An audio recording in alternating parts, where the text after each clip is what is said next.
दिव्य गुरुदेव श्री आशुतोष महाराज जी की जय। उनके सच्चे दिव्य मिशन की जय। भाइयों और बहनों, अभी हमने जो एक भजन श्रवण किया वो बेसिकली कबीर दास जी की एक वाणी है। वाणी तो कबीर जी की है, लेकिन इसमें अलग अलग कालखंडों में प्रकट हुए उन सभी पूर्ण आध्यात्मिक पुरुषों, संतों, सद्गुरुओं के स्वर सम्मिलित हैं, भाव सम्मिलित हैं, जो समाज को एक रास्ता, एक पंथ दिखाने आए।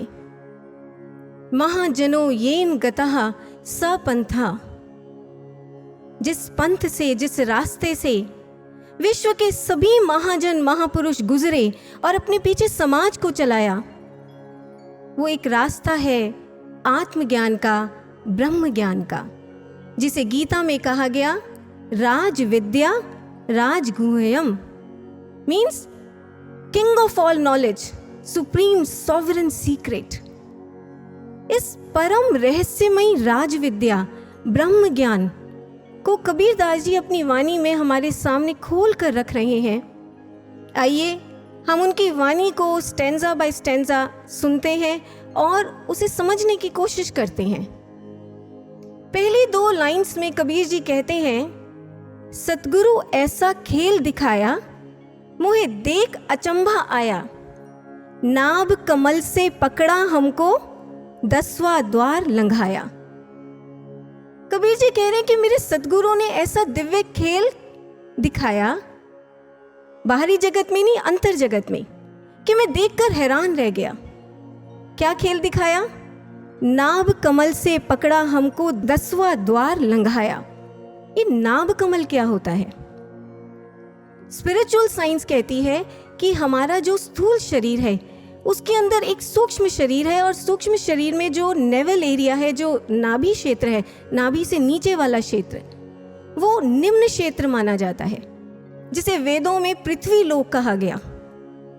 और अगर आपकी चेतना इस नाभि और नाभि से नीचे वाले चक्रों में विचरती है, मूलाधार चक्र, स्वादिष्ठान चक्र, मणिपुर चक्र, तो शास्त्र कहते हैं कि आप एक बहुत पार्थिव जीवन जीते हैं, ग्रॉस लाइफ जीते हैं, आप विषय वासनाओं विकारों से भरा हुआ जीवन जीते हैं। लेकिन इसी सूक्ष्म शरीर में यहाँ ऊपर इस भ्रिकुटी पर जहाँ बिंदी लगाते हैं, यहाँ एक और चक्र है जिसे आज्ञा चक्र कहते हैं। और कबीर दास जी इस आज्ञा चक्र को अपनी वाणी में 10वां द्वार कह रहे हैं। वेदों में इस क्षेत्र को, आज्ञा चक्र वाले क्षेत्र को देव लोक कहा गया, अंतरिक्ष लोक कहा गया, आकाश लोक कहा गया। कबीर जी कहते हैं कि मेरे गुरु ने ऐसा दिव्य खेल दिखाया कि मेरी जो चेतना नाभि वाले निम्न क्षेत्र में गिरी हुई थी, वहां से मेरी चेतना को उठाकर सीधा उसे 10वां द्वार लंघा दिया, आज्ञा चक्र जागृत करके उसके पार पहुंचा दिया। ऐसा दिव्य खेल मेरे सदगुरु ने किया। मीन्स मेरी कॉन्शियसनेस का रेजिडेंशियल एड्रेस ही बदल दिया। मेरी कॉन्शियसनेस को, मेरी चेतना को पृथ्वी लोक से उठाकर सीधा आकाश लोक का वासी बना दिया। भाइयों और बहनों, अथर्ववेद और यजुर्वेद, ये दो वेद हैं जिनमें एक श्लोक पढ़ने को मिलता है दिव्य आरोहणकर्ता के बारे में। स्पिरिचुअल एस्ट्रोनॉट्स, हमारे जो आज के मॉडर्न एस्ट्रोनॉट्स हैं, वो क्या करते हैं? वो अपने जो स्पेस क्राफ्ट होता है, उनका स्पेस शटल होता है, उसको पृथ्वी लोक से, पृथ्वी के लॉन्चिंग पैड से वो लॉन्च करते हैं और स्पेस में किसी ऑर्बिट तक पहुंचा देते हैं। लेकिन वेद कहते हैं कि वैदिक काल में जब ऋषि कुमारों को ब्रह्म ज्ञान की दीक्षा मिलती थी, जब आचार्यगण उन्हें उनका उपनयन संस्कार करते थे, तो उस समय क्या होता था? पृष्ठात् पृथ्वीया, मतलब पृथ्वी के पृष्ठ भाग से, नाभि क्षेत्र को पृथ्वी लोक कहा वेदों में, मतलब नाभि के रूपी पृथ्वी लोक से वो उनकी चेतना के स्पेस क्राफ्ट को उड़ाकर अंतरिक्षादे दिवम आरूहम, कि वो अंतरिक्ष लोक, इस आज्ञा चक्र की ओर की तरफ वो दिव्य आरोहण करा देते थे, एक अपवर्ड फ्लाइट करा देते थे उनकी चेतना के स्पेस क्राफ्ट को। इसलिए वेदों में वो छात्र, वो ऋषि कुमार जो ब्रह्म ज्ञान में दीक्षित हो जाते थे, उन्हें दिव्य आरोहण करता कहा जाता था, उन्हें स्पिरिचुअल एस्ट्रोनॉट कहा जाता था। ऐसा वैदिक काल में वर्णन मिलता है। अब हम देखें कि इसका मतलब ये हुआ कि वैदिक युग से ही ये परंपरा चलती आई है कि हमारे जो ऋषि हुए हैं, सच्चे संत हुए हैं, सद्गुरु, पूर्ण गुरु हुए हैं, वो समाज के साथ, साधकों के साथ यही दिव्य खेल खेलते आए हैं। उनकी चेतना को नाभि कमल से उठाकर वो 10वां द्वार लंघाते आए हैं। और ऐसी घटना केवल भारत में नहीं घटी है, विश्व भर के जो महापुरुष हैं, पूर्ण महापुरुष, उन्होंने इसी दिव्य खेल का आह्वान समाज के सामने किया, समाज के लिए किया। मुझे याद है बहुत साल पहले गुरुदेव श्री आशुतोष महाराज जी ने हमें जोसेफ कैम्बेल की कुछ सीडीज देखने को दी थी। उनमें जोसेफ कैम्बेल ने विश्व भर के जो पिरामिड्स हैं उनके बारे में बड़ा विस्तार से बताया हुआ है। अब हैरानी की बात ये पता चली कि कुछ देश ऐसे हैं जिनमें जो पिरामिड्स हैं वो अधूरे हैं, उन्हें पूरा बनाया ही नहीं गया, उन्हें जानबूझकर अधूरा छोड़ा गया। जैसे कि आप अभी स्क्रीन पर देख रहे हैं, ये मेक्सिको का एल कैस्टिलो है, आप इसको देख सकते हैं। और भी ऐसे बहुत से पिरामिड्स हैं, जैसे Nubian pyramids, ancient China, Cambodia, Ireland, Babylon, ये जितनी भी ओल्ड सिविलाइजेशंस हैं, पुरातन सभ्यताएं हैं, इनमें ऐसे ऐसे पिरामिड्स दिखने को मिलते हैं जिनका ऊपर का भाग है ही नहीं। आप देख सकते हैं कॉनिकल कैपस्टोन है ही नहीं, इनको फ्लैट बनाया गया। हमने इसका कारण महाराज जी से पूछा कि महाराज जी ऐसे कुछ पिरामिड्स हैं जिन्हें जानबूझकर अधूरा छोड़ा गया, ऐसा क्यों? तो महाराज जी ने इसका हमें कारण बताया।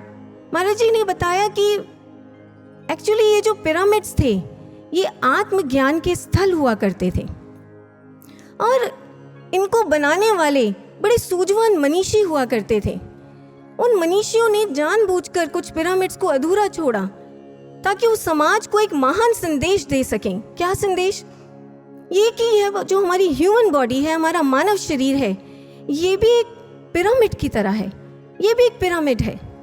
और अगर इस शरीर में रहते रहते हमारी जो चेतना है वो सिर्फ नाभि और नाभि से नीचे वाले क्षेत्र में रहती है, निम्न क्षेत्र में रहती है, हम वासनाओं से भरा पार्थिव जीवन जीते हैं और इस ऊपर वाले आज्ञा चक्र को जागृत नहीं कराते, 10वें द्वार को नहीं एक्टिवेट कराते, तो ऐसे में हम भी इन पिरामिड्स की तरह एक अधूरा, हमारा अस्तित्व भी इन पिरामिड्स की तरह अधूरा है।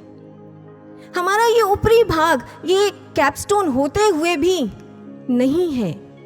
ये संदेश मनीषी देना चाहते थे और जो बात महाराज जी ने हमें समझाई, बिल्कुल यही नैरेटिव भाइयों बहनों आप देख सकते हैं great seal of United states में। इसमें आप देखिए पिक्चर में कि जो अधूरा पिरामिड है उसके ऊपर एक ट्रायंगल दर्शाया गया है और इस ट्रायंगल के अंदर एक प्रकाशित दिव्य आंख है जिसे ऑल सीइंग आई कहते हैं।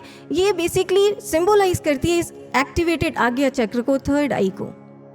तो देखिए जो मनीषी थे, जो पिरामिड्स बनाने वाले, जिन्होंने अनफिनिश्ड पिरामिड्स छोड़े, उनका यही भाव था, वो हमें समझाना चाहते थे कि हम एक पूर्ण गुरु की खोज करें और उनसे ब्रह्म ज्ञान की दीक्षा लें और दीक्षा लेने के बाद अपने ये जो ऊपरी भाग है कैपस्टोन एरिया, यहाँ पर उस आज्ञा चक्र को जागृत कराएं, दिव्य आंख को जागृत, 10वें द्वार खुलवाएं और उसके बाद वही गुरु सत्ता हमारी चेतना को नाभ कमल से उठाकर इस 10वें द्वार पर स्थित करेगी।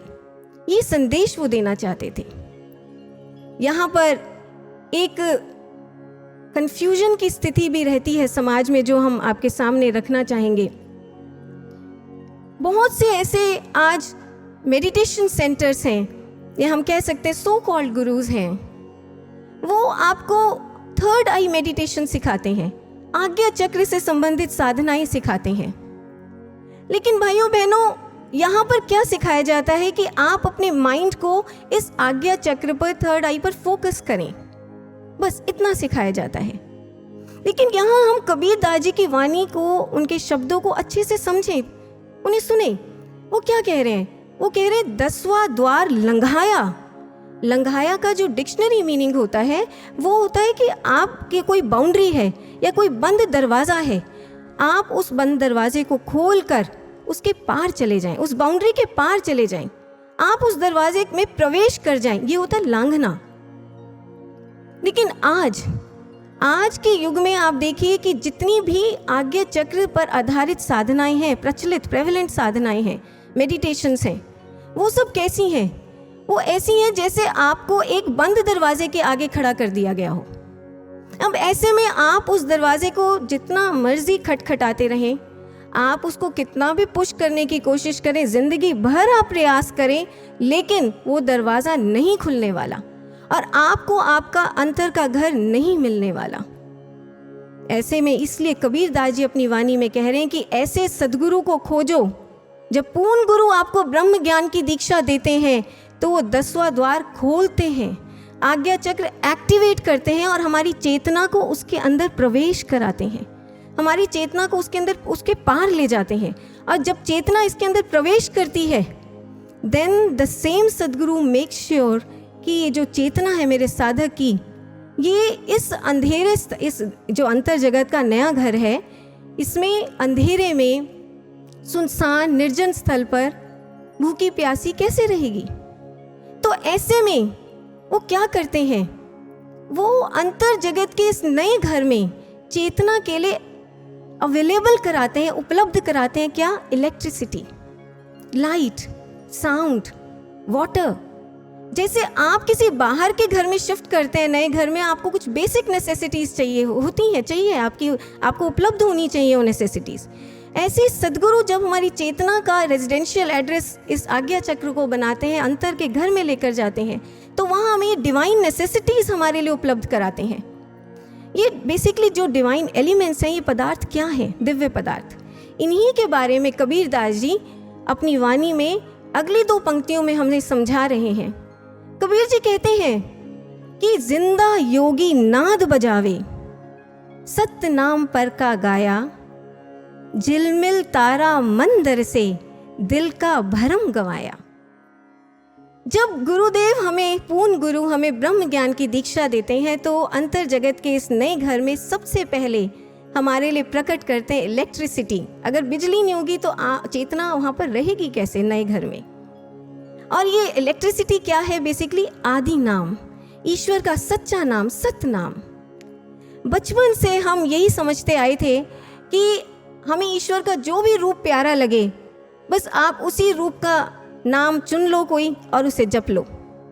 ओम नमः शिवाय, ओम नमो भगवते वासुदेवाय नमः, हरे रामा हरे कृष्णा, जय माता दी।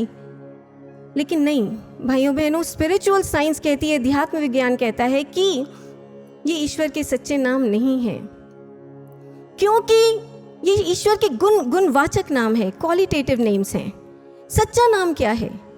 स्पिरिचुअल साइंस कहते हैं कि क्योंकि ईश्वर और उसका नाम, ध्यान से सुनिए, क्योंकि ईश्वर और उसका नाम सृष्टि के आरंभ में भी था, जब कोई लैंग्वेजेस नहीं थी, ह्यूमन सिविलाइजेशन नहीं थी, तब भी वो नाम था।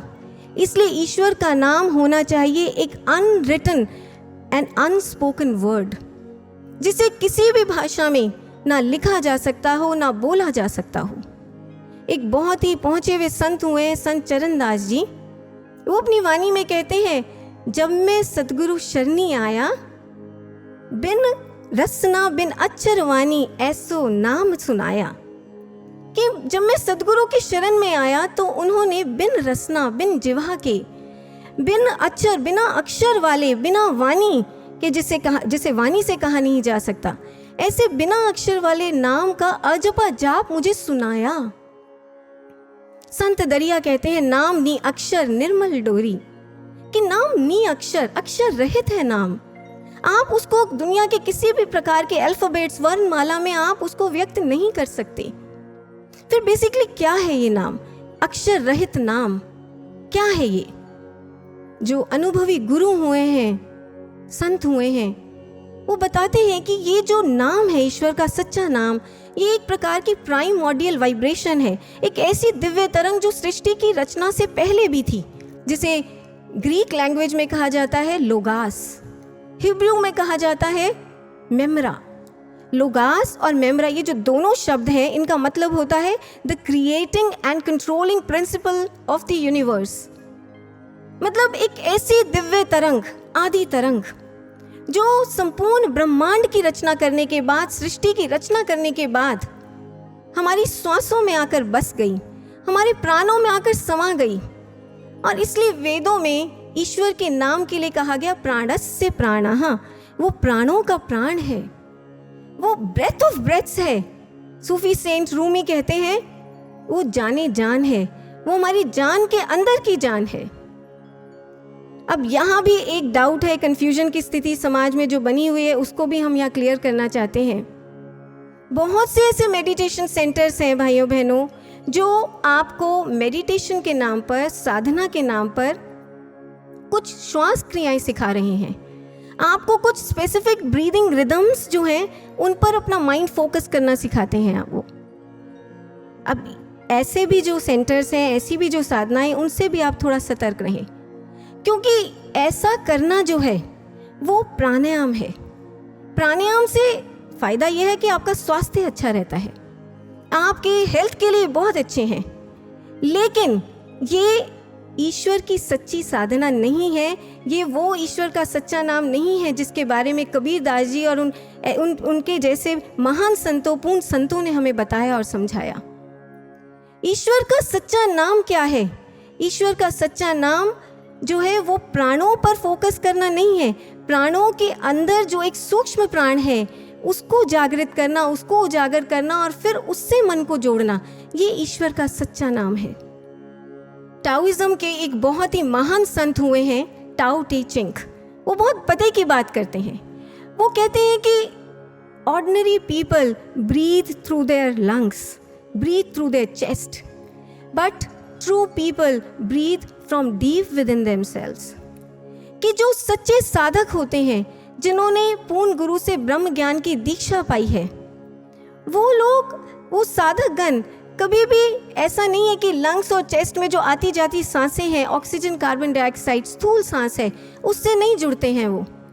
वो अपने प्राणों के अंदर जो एक सूक्ष्म प्राण छुपा है, उस प्राण से जुड़कर सांस लेते हैं। बहुत गहरी बात टाओ टी चिंग कहते हैं। अब यहाँ एक बड़ा स्वाभाविक प्रश्न उठता है भाइयों बहनों, वो ये कि ये जो प्राणों के अंदर सूक्ष्म प्राण है, ये जो सूक्ष्म श्वास है, आदि नाम, सतनाम, ये प्रकट कैसे होता है, इसका अनुभव कैसे होता है, इसका प्रोसेस क्या है? अब यहाँ रोल आता है एक पूर्ण गुरु का, एक सतगुरु का। सृष्टि की और कोई अथॉरिटी ऐसी नहीं, कोई ऐसी सत्ता नहीं है जो इस नाम को, इस प्रोसेस को हमारे लिए प्रकट कर सके। जब एक पूर्ण सदगुरु आपको ब्रह्म ज्ञान की दीक्षा देते हैं, तो उस समय वो इस आज्ञा चक्र को जागृत करते हैं, लेकिन इसी समय एक और अलौकिक घटना आपके अंतर में घटती है। क्या? कि आपकी जो स्पाइन है, रीढ़ की हड्डी, उसमें एक बड़ी सूक्ष्म दिव्य नाड़ी है जिसे कहा जाता है सुषुम्ना नाड़ी। जिस समय गुरुदेव ज्ञान दीक्षा देते हैं, तो उस समय इस सुषुम्ना का रास्ता भी वो खोल देते हैं उसी समय। तो जो सांस, स्थूल सांस अभी तक हमारी ईड़ा मतलब लेफ्ट चैनल और पिंगला मतलब राइट चैनल, इसी से ऊपर नीचे कार्बन डाइऑक्साइड, ऑक्सीजन, ये ऊपर नीचे जो ट्रैवल करती थी, सांसें हम लेते थे लेफ्ट और राइट चैनल से। लेकिन अब हमारी सांसों को, प्राणों को एक रास्ता, बीच का रास्ता, सुषुम्ना का रास्ता भी मिल जाता है ऊपर नीचे जाने के लिए। उपनिषद में कहा गया, एक ऋषि कहते हैं, प्राणोयम सुषुम्नाम व्रजति स्वतः। वो कहते हैं कि ज्ञान दीक्षा के समय हमारे जो प्राण हैं वो अपना स्थान छोड़ देते हैं। स्थान छोड़ देते हैं, कौन सा स्थान? जो उनका स्थान ईड़ा और पिंगला का स्थान है, लेफ्ट और राइट चैनल का, वो स्थान छोड़ देते हैं और सुषुम्नाम व्रजति, जो सुषुम्ना नाड़ी है, उसमें प्रवेश कर जाते हैं। उसमें ऊपर नीचे प्रवेश कर जाते हैं और उसमें ऊपर नीचे मूवमेंट करते हैं। और जब प्राण सुषुम्ना नाड़ी में प्रवेश कर जाते हैं, तब यही सुषुम्ना नाड़ी, देखिए नाड़ी बहुत दिव्य चैनल है, यहीं पर हमारी श्वासों का सूक्ष्म रूप प्रकट होता है, प्राणों का बहुत सूक्ष्म रूप प्रकट होता है। और ऐसे में आपने देखा होगा, देखिए जो बहुत ही अनुभवी साधक हैं, जिन्होंने ब्रह्म ज्ञान की दीक्षा लेने के बाद ईमानदारी से सुमिरन का अभ्यास किया है, उनका ये अनुभव रहता है कि वो एक स्थूल सांस पर, ग्रॉस सांस पर, भारी भरकम ऑक्सीजन कार्बन डाइऑक्साइड वाली सांस पर ध्यान नहीं लगा रहे हैं। वो अपनी सुषुम्ना में जो ट्रैवल करती है, एक बड़ी सूक्ष्म सी प्राण की तरंग है, एक बड़ी सांसों की एक बड़ी महीन सी बारीक सी डोरी है, उस पर वो ध्यान लगा पा रहे हैं। और ये होता है भाइयों बहनों सत्य नाम का सुमिरन, जिसके लिए कबीरदास जी कह रहे हैं सत्य नाम पर का गाया।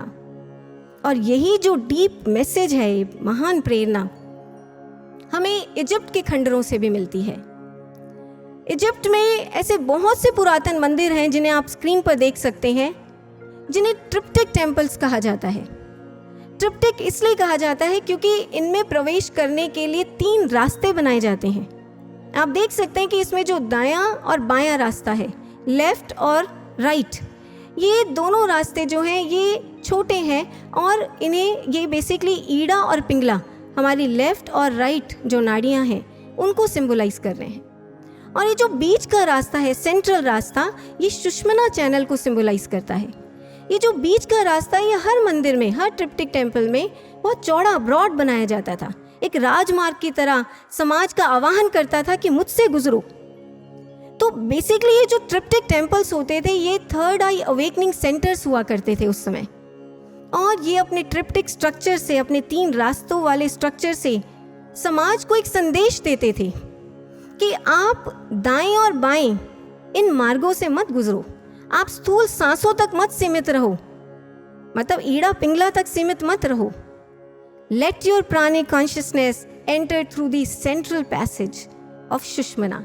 अपने प्राण को सुषुम्ना के मध्य मार्ग से गुजारो और आदि नाम का, सत्य नाम का सुमिरन करो। ये महान संदेश हमें इनसे मिलता था।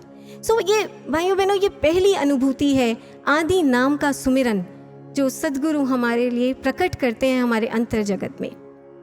दूसरी अनुभूति जो सद्गुरु कराते हैं अंतर जगत में, वो है दिव्य प्रकाश, लाइट। यहाँ इस ब्रिकुटी पर, इस स्थल पर जहाँ बिंदी लगाते हैं, यहाँ पर साक्षात ईश्वर का दर्शन होता है दिव्य प्रकाश के रूप में। This is no visualisation, this is no imagination, no mental contemplation, no mental construction, this is no hallucination, this is direct experience of light within here. ईश्वर के ज्योतिर्मय रोशनी, प्रकाश का यहाँ पर साक्षात दर्शन होता है भाइयों बहनों। एक उपनिषद में ऋषि बड़ा स्पष्ट कहते हैं, आप ये श्लोक सुनिए, वो क्या कहते हैं? वो कहते हैं चक्षुर मध्यगत। ये जो चक्षु हैं, इनके मध्य, चक्षुर मध्यगत ज्योति स्थलम, एक ज्योति स्थल है यहाँ पर। और ये जो ज्योति स्थल है, जहाँ पर जगमग ज्योतिर्मय प्रकाश हो रहा है ईश्वर का, विलोक्य अंतर्दृष्टया, आप अंतर्दृष्टि से, थर्ड आई से, दिव्य दृष्टि से विलोक्य इसका दर्शन कर सकते हैं, इसका साक्षात अनुभव कर सकते हैं। और इसका दर्शन करने के बाद निरतिशय सुखम प्राप्नोति, कि आपको अवर्णनीय सुख की, आनंद की प्राप्ति होती है। इतना स्पष्ट हमारे उपनिषदों में ऋषियों ने कहा कि ईश्वर देखा जाता है प्रकाश रूप में इस स्थल पर दिव्य दृष्टि के द्वारा।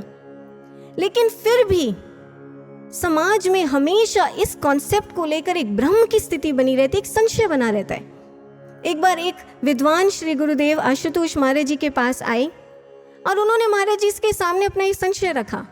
वो कहते हैं कि महाराज जी, आपकी संस्था ये क्लेम करती है कि आप लोग ब्रह्म ज्ञान की दीक्षा के समय ही ये इस स्थल पर ईश्वर का प्रकाश दिखा देते हैं, ईश्वर का साक्षात दर्शन करा देते हैं, लेकिन ये कैसे संभव है? ईश्वर तो निराकार है, परमात्मा तो निराकार है, और निराकार का दर्शन कैसे हो सकता है? तो महाराज जी ने उन विद्वान को बहुत ही शास्त्र सम्मत उत्तर दिया। महाराज जी कहते हैं कि निराकार का अर्थ होता है जिसका कोई आकार नहीं है, और प्रकाश का भी कोई आकार नहीं होता। इसलिए गुरु जब ब्रह्म ज्ञान की दीक्षा देते हैं तो वही निराकार सत्ता इस अंतर जगत में प्रकाश रूप में प्रकट होकर दर्शन देती है, साक्षात उपलब्ध होती है प्रकाश रूप में और दर्शन देती है। ये नियम है, आध्यात्मिक नियम है। ऐसे ही ठाकुर रामकृष्ण परमहंस जिन्होंने स्वामी विवेकानंद, ब्रह्मानंद जी ऐसे शिष्यों को ब्रह्म ज्ञान दिया और ईश्वर दिखाया, प्रकाश दिखाया। वो भी डंके की चोट पर समाज को कहते थे, वो कहते थे कि my disciples are like plants who grow fruits first and then flowers. मेरे शिष्य ऐसे पौधे हैं जिन पर पहले फल लगता है और फिर फूल उगता है। समाज उनसे पूछता था कि ठाकुर इसका अर्थ क्या है, तो बताते थे कि मेरे शिष्य पहले ईश्वर का दर्शन करते हैं, प्रकाश की साक्षात अनुभूति करते हैं और उसके बाद वो ईश्वर के नाम की महिमा गाते हैं, उसका गुणगान करते हैं। इस तरह भाइयों बहनों, हर महापुरुष ने जो पूर्ण सद्गुरु हुए, उन्होंने समाज के समक्ष एक खुला आह्वान किया कि आओ हमारे पास और ब्रह्म ज्ञान की दीक्षा लेकर अंतर जगत में साक्षात ईश्वर का दर्शन करो प्रकाश रूप में। लेकिन यहाँ पर हम एक डाउट लेना चाहेंगे जो अक्सर इंटेलेक्चुअल सोसाइटी, बुद्धिजीवी समाज उठाता है। वो लोग कहते हैं कि प्रकाश देखने से, ईश्वर को देखने से क्या हो जाएगा? We are not interested to see God. हमें तो बस एक मेडिटेशन टेक्निक सिखा दें आप, जिससे हमारा माइंड जो है वो फोकस रहे, पॉजिटिव रहे, हेल्दी रहे, दैट्स इट। ईश्वर नहीं देखना हमने, उससे क्या होगा? बट ब्रदर्स एंड सिस्टर्स, आप जैसा चाहते हैं उससे उल्टा आप सोच रहे हैं और कह रहे हैं। आप इस बात को साइंटिफिकली समझें। आप मानते हैं कि इस पृथ्वी में एक गुरुत्वाकर्षण है, एक ग्रेविटेशनल फोर्स काम कर रहा है जो हर स्थूल ऑब्जेक्ट को नीचे पृथ्वी की ओर खींचता है। ये बात फिजिक्स कहती है, लेकिन मेटाफिजिक्स कहती है, अध्यात्म विज्ञान कहता है कि एक और गुरुत्वाकर्षण है जो आपके मन पर काम करता है, आपके मन को नीचे की दिशा की ओर खींचता है। आपके शरीर में ये जो नाभि चक्र है, उससे नीचे के जो चक्र हैं, नाभि मंडल है, यहाँ पर हमेशा आप देखेंगे आपका मन इसी दिशा, निचली दिशा की ओर जाएगा और इन्हीं चक्रों में नीचे नाभि क्षेत्र से नीचे वाला जो मंडल है, निम्न मंडल, इसमें बार बार गिरता है। और हमारा मन जब इस निम्न क्षेत्र में गिरता है तो कभी भी वो कुछ अच्छा नहीं सोच सकता, वो कभी कुछ पॉजिटिव नहीं सोच सकता, क्योंकि ये जो निम्न क्षेत्र है, यहाँ पर गिरा हुआ मन हमेशा नेगेटिविटी से, डिप्रेशन से, एडिक्शन से, वासनाओं से, विकारों से, नकारात्मकताओं से ही घिरा रहेगा। आप इस नीचे वाले क्षेत्र को आप कह सकते हैं south pole, negative south pole. आप चाहे कितना भी विल पावर का जोर लगा लें, आप कितनी भी संकल्प शक्ति लगा लें कि मैं अपने मन को ऊपर उठा लूं, आप अपने मन को पॉजिटिव बनाने के लिए उसको कितना भी सिखा पढ़ा समझा लें, आप उसको कहें कि नहीं तुझे अच्छा सोचना है, तुझे पॉजिटिव सोचना है, और आप उसको घोल घोल के घुट्टी पिला दें बेशक, लेकिन फिर भी कुछ समय के बाद आप देखेंगे कि आपका मन फिर नीचे की दिशा की ओर गिर रहा है। साउथ पोल का गुरुत्वाकर्षण उसको फिर नीचे की ओर खींच रहा है। ऐसे में सॉल्यूशन क्या है? सॉल्यूशन एक ही है कि हम नीचे वाला जो नेगेटिव साउथ पोल है उसके अगेंस्ट, उसके विपरीत यहाँ ऊपर एक नॉर्थ पोल क्रिएट कर दें, और ऐसा नॉर्थ पोल जो इस नीचे वाले साउथ पोल से ज़्यादा पावरफुल हो, ज़्यादा स्ट्रांग हो। आपको बता दें कि जब गुरुदेव, पूर्ण गुरु आपको ब्रह्म ज्ञान की दीक्षा देते हैं, तो उस समय वो जब ये आज्ञा चक्र जागृत करते हैं और यहाँ पर दिव्य प्रकाश प्रकट करते हैं, दिव्य अनुभूतियाँ प्रकट करते हैं, तो बेसिकली साइंटिफिकली स्पीकिंग वो यहाँ पर वो जो स्ट्रॉन्ग नॉर्थ पोल है उसी को क्रिएट कर रहे होते हैं, उसका निर्माण कर रहे होते हैं। अब ज्ञान दीक्षा के बाद जब जब आप ध्यान लगाते हैं, मेडिटेशन करते हैं, आप अपने माइंड को यहाँ पर इस स्थल पर फोकस करते हैं, तो आप अनुभव करते हैं थोड़े से अभ्यास के बाद ही, क्योंकि नॉर्थ पोल यहाँ पर है, आप अब थोड़े से अभ्यास के बाद आपको ये अनुभव होने लगता है कि ये एक बहुत ही स्ट्रॉन्ग इलेक्ट्रोमैग्नेटिक फील्ड यहाँ पर है, जिसमें एक बड़ा पावरफुल दिव्य आकर्षण है, और ऐसा दिव्य आकर्षण जो नीचे वाले साउथ पोल के गुरुत्वाकर्षण से कई कई गुना ज़्यादा है। और यही कारण है भाइयों बहनों, ब्रह्म ज्ञान की साधना जब आप करते हैं दीक्षा के बाद, तो आपका मन जो है वो यहाँ इस दिव्य आकर्षण में बंधता है, यहाँ स्थिर होता है, यहाँ रुकता है, वो नीचे नहीं गिरता। फिर ब्रह्मज्ञानी साधक का मन कभी नकारात्मकताओं में, डिप्रेशन में, जो रेगुलर मेडिटेटर्स हैं, जो अभ्यास करते हैं निरंतर, उनका मन बार बार ऐसे नीचे नहीं गिरता नकारात्मकताओं में, एडिक्शंस में, वासनाओं में, नहीं। क्यों? क्योंकि उनका मन इस दिव्य आकर्षण से बंध जाता है, यहाँ स्थिर हो जाता है, स्थित हो जाता है। और जब यहाँ स्थित हो जाता है मन, यहाँ रहने लगता है, तो आपको जैसे पहले बताया कि यहाँ पर ये दिव्य स्थल है, यहाँ आत्मा परमात्मा का निवास स्थल है, यहाँ सुप्रीम डिविनिटी का निवास स्थल है, पावर हाउस है यहाँ पॉजिटिविटी का। तो यहाँ जब मन रहता है तो अपने आप सुंदर और सकारात्मक होने लगता है, अपने आप वो पॉजिटिव और हेल्दी होने लगता है।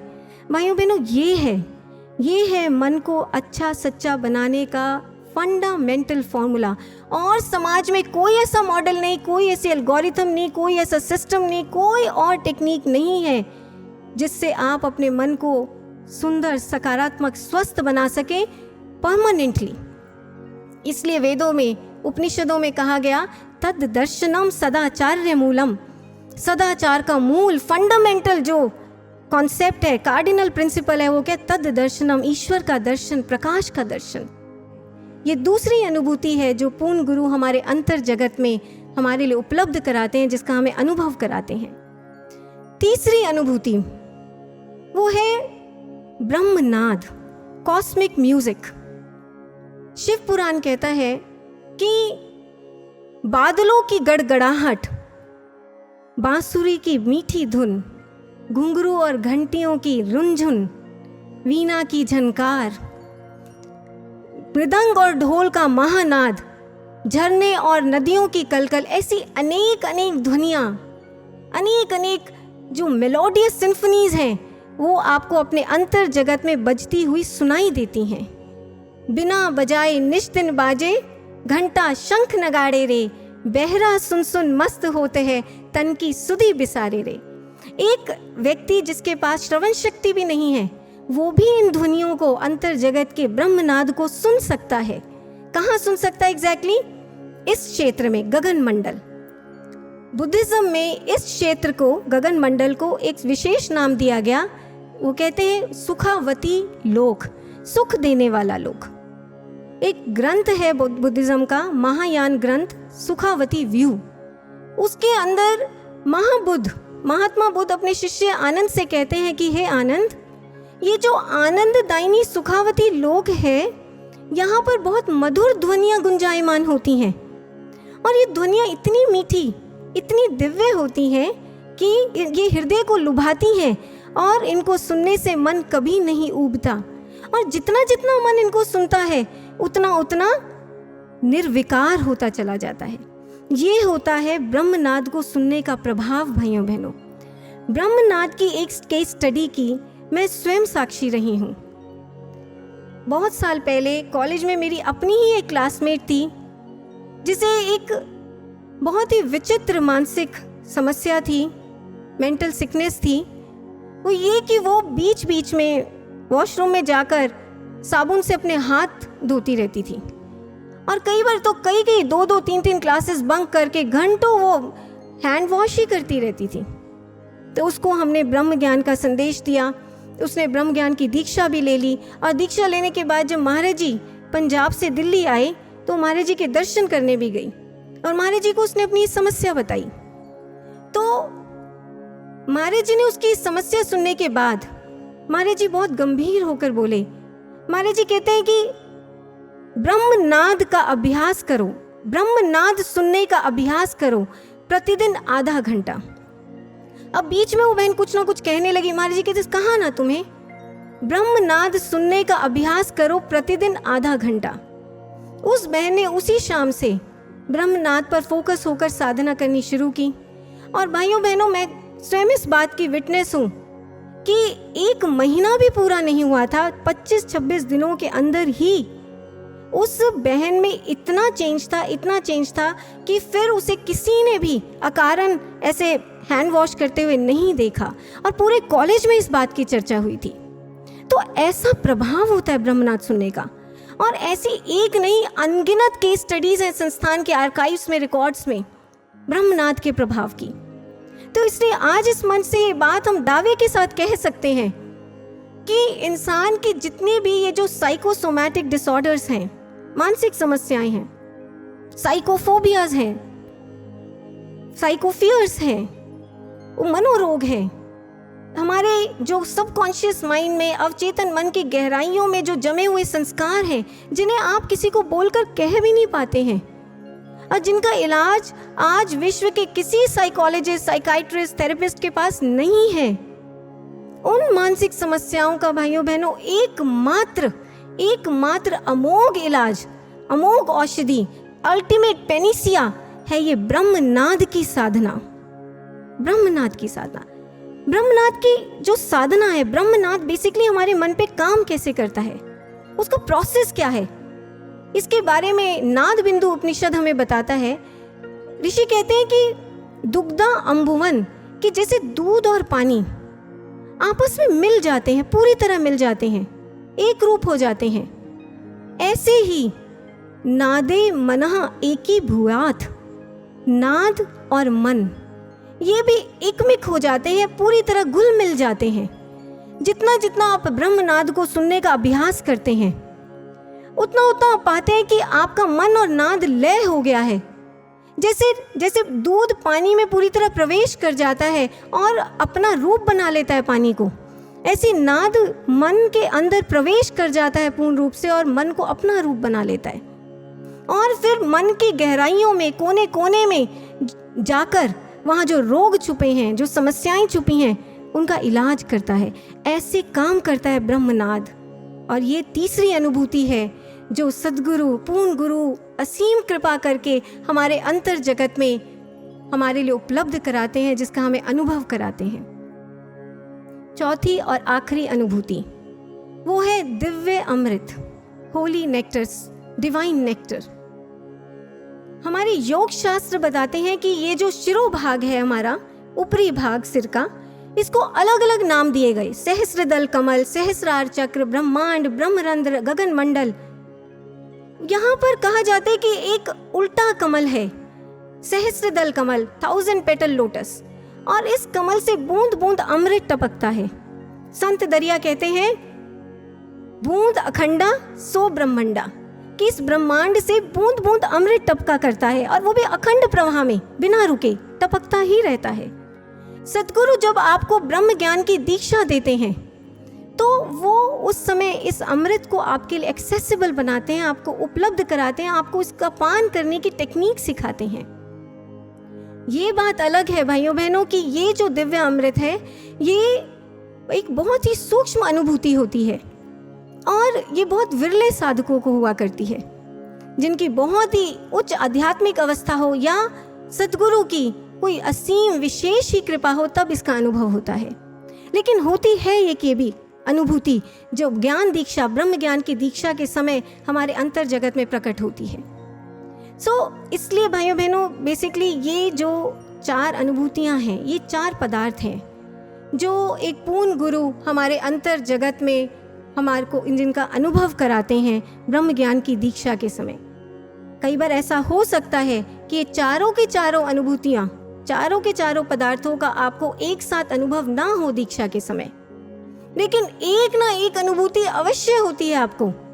आपको प्रकाश का दर्शन होगा, प्रकाश का दर्शन नहीं तो आपको अनहद नाद सुनाई देगा, अनहद नहीं तो आपको अपने श्वासों में जो आदि तरंग है वो उसका प्रकटीकरण, उसका अनुभव होगा, अमृत का पान होगा। कोई एक ना एक दिव्य अनुभूति आपको ज़रूर होती है ब्रह्म ज्ञान की दीक्षा के समय, जो आपको प्रमाण देती है कि आपका ये आज्ञा चक्र एक्टिवेट हो गया है, आपका ये 10वां द्वार खुल गया है और आपको एक पूर्ण गुरु और पूर्ण ज्ञान की प्राप्ति हो गई है। और फिर जब आपको एक ज्ञान की प्राप्ति हो जाती है, फिर आप जब ध्यान करते हैं, मेडिटेशन, रेगुलर साधना करते हैं, सुबह शाम जब भी आपके पास समय है, आप इन अनुभूतियों पर फोकस करके साधना करते हैं, तो आपको अनगिनत लाभ, बेनिफिट्स मिलते हैं। शारीरिक, मानसिक, बौद्धिक, ये सभी लाभ आपको मिलने शुरू हो जाते हैं। और आध्यात्मिक, उसकी तो बात ही क्या है। आप एक ऐसे आध्यात्मिक सफर पर चल पड़ते हैं, आपकी आत्मा, आपकी चेतना, जिसकी मंजिल, जिसका डेस्टिनेशन साक्षात ईश्वर है। इसलिए भाइयों बहनों, इस मंच से हम ये आह्वान करना चाहेंगे समाज का कि आप भी ऐसा ब्रह्म ज्ञान देने वाले, ऐसी दिव्य अनुभूति कराने वाले एक पूर्ण सद्गुरु, एक पूर्ण गुरु की खोज करें और उनसे इस ब्रह्म ज्ञान की दीक्षा पाएं। और ऐसा आप टॉप मोस्ट प्रायोरिटी बिना डिले किए जीवन के रहते रहते अब कदम बढ़ाएं आप और इस ज्ञान को ढूंढें, एक सद्गुरु की खोज करें जो इस ज्ञान को आपको प्रदान करे। और अगर आपको अपने खोज के सफर में ऐसा शास्त्र सम्मत गुरु और ऐसा शास्त्र सम्मत ज्ञान कहीं ना मिले तो you are most welcome at Divya Jyoti जागृति संस्थान। इस संस्थान के द्वार आपके लिए खुले हुए हैं। मैं आपको एक 2007 की एक सच्ची घटना बताना चाहूँगी। हमारे एक स्वामी जी हैं संस्थान के जो जर्मनी में प्रचार करते हैं।